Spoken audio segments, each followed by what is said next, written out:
contractually obliged to say, buckle up, everyone. It's showtime.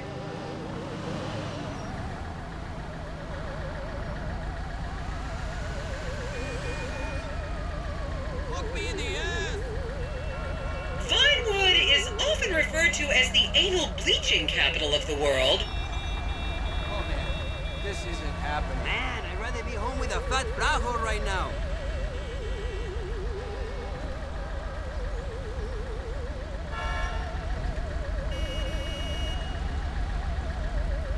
I love learning more about the city.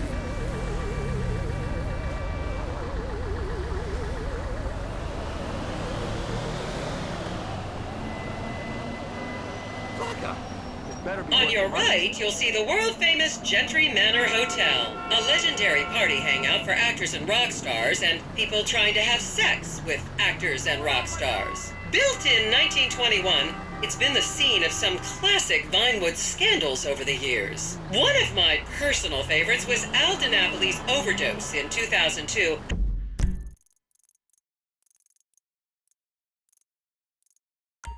After a chimpanzee blasted an 8-ball up his rear door with a water pistol. Fantastic! They say that on any given day there are at least 2 dead party girls in the trash cans round back. Isn't that great?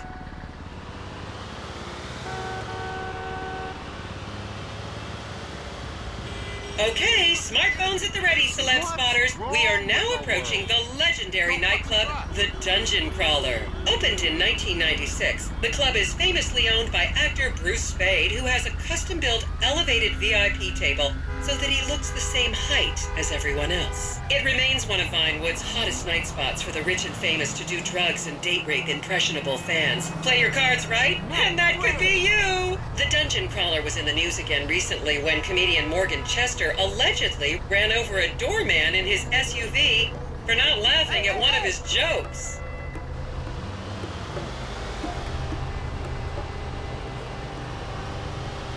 Yeah, I wanted to check on my test results. Hi! I should remind you this is a no-smoking bus. Unless, of course, it's medical marijuana, then you're all right.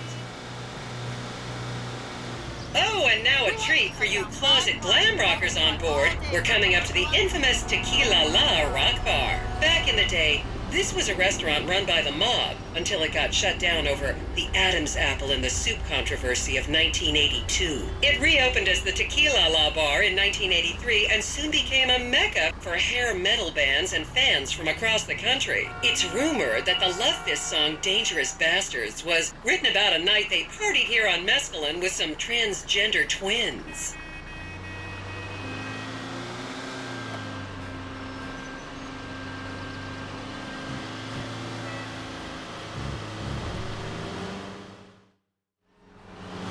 Now, this house up ahead is one of the many private residence of action movie director Mark Fostenberg. Fostenberg still maintains he was out of town when a 15-year-old Mexican girl was found dead in his pizza oven in 2007. The case was settled out of court and all charges were dropped. The girl's family now live on the next street.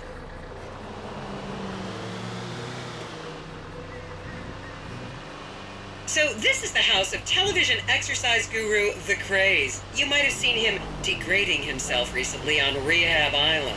Do any of you remember the 80s?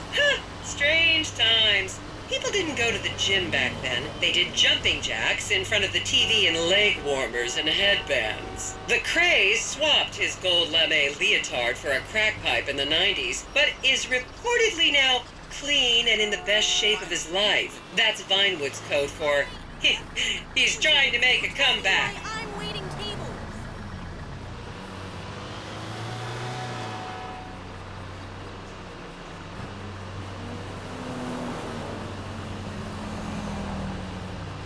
This is the home of celebrity wild child Martha Turn. Daughter of 70s comedy star Joni Term, Martha spent her teens partying on booze, her early 20s partying on coke, and her mid-20s staring at her shoes on heroin. Her tell-all autobiography about the difficulties of growing up really rich in Vinewood only sold 30 copies last year.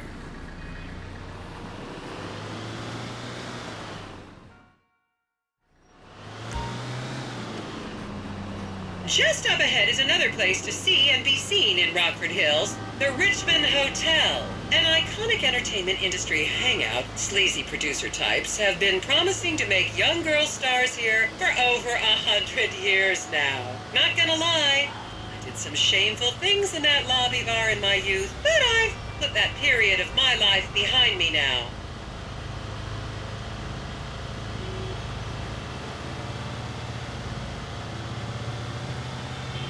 Hey, did you see my post about my new painting?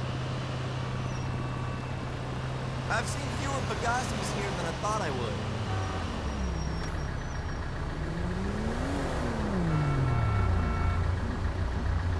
I just can't get used to that smell around here. Unbelievable.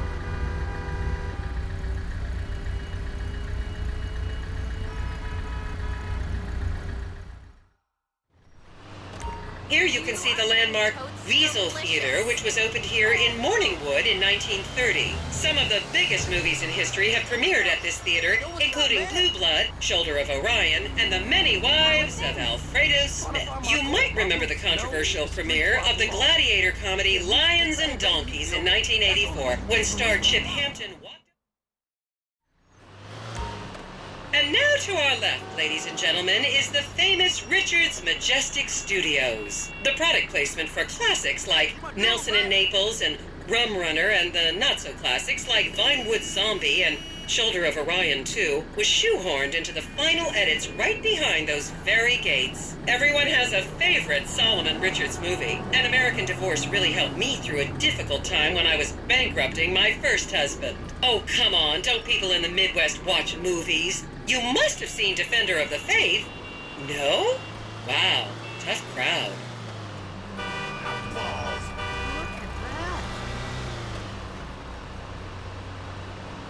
Check out that loser!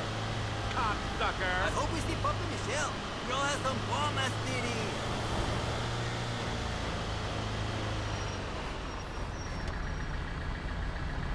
I was a member of the jury in the 1991 movie Last Will and Testament. They cut my line.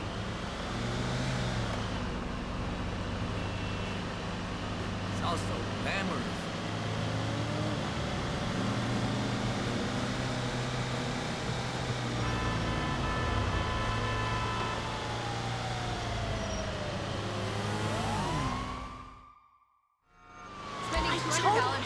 Okay, people, get those cameras out. This is Portola Drive. You won't get a better chance to spot a celebrity in its natural habitat. As you can see, the recession hasn't hit this part of town very hard. These are some of the most offensively high-end designer stores in the country. And now, some fun trivia for you.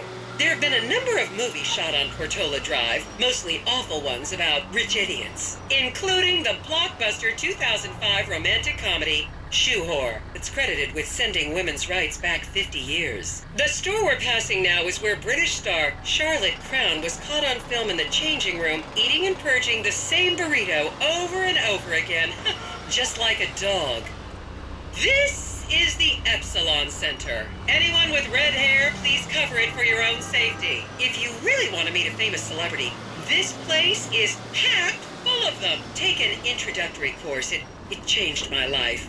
Kiflam!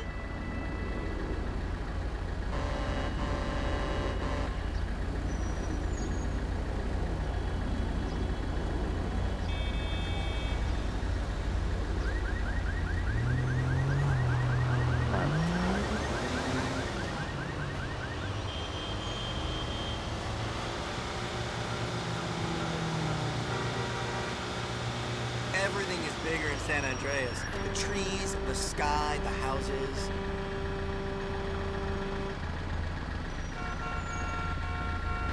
Is everyone having fun?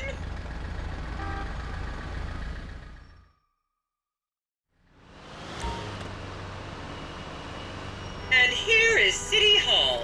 This is where the mayor's office is, if any of you care. You might recognize this building from the 20-minute final dogfight to save Earth in the movie Invasion Los Santos. Good to see you. Long time no see.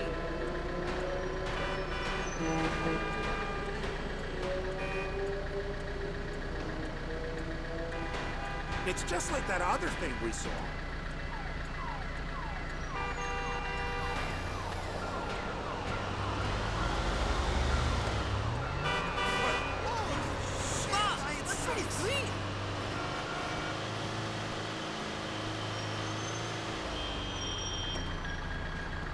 Hello?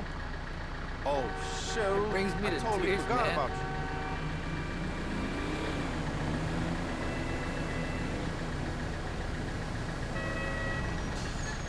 Count yourselves lucky, my prescription just got renewed this morning.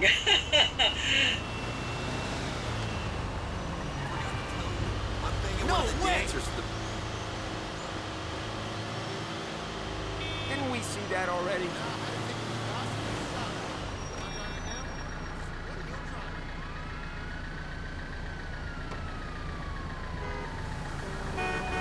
That's no LS.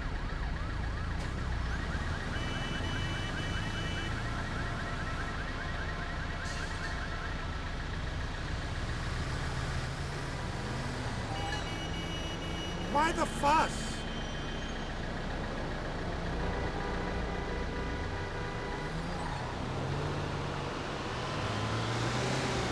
Just up ahead on the right is where Delancey Medua's septon fell out after a ketamine party. Yo, I heard BG Jackson hangs out here sometime.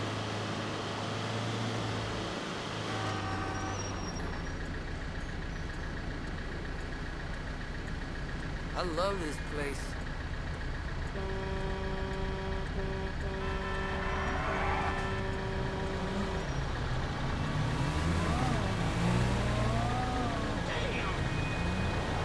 Great. Another landmark to golf at.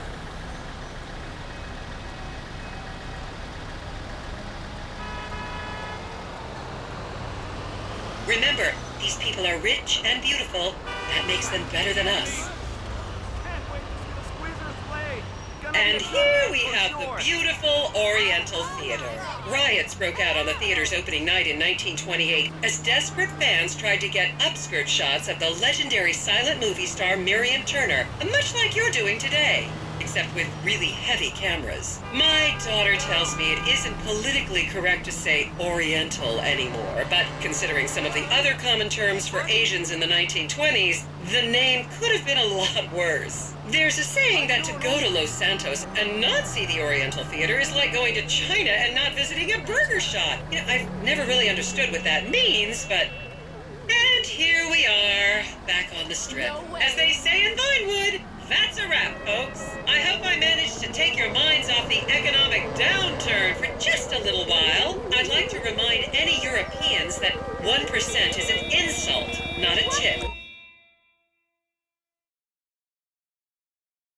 Enjoy the rest of your vacation. Is that it?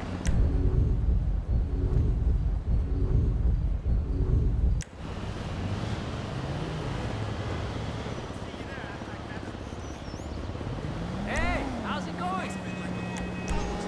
Oh, good. You know, just trying to keep us straight. Don't tell me you in trouble again, bitch. Come on.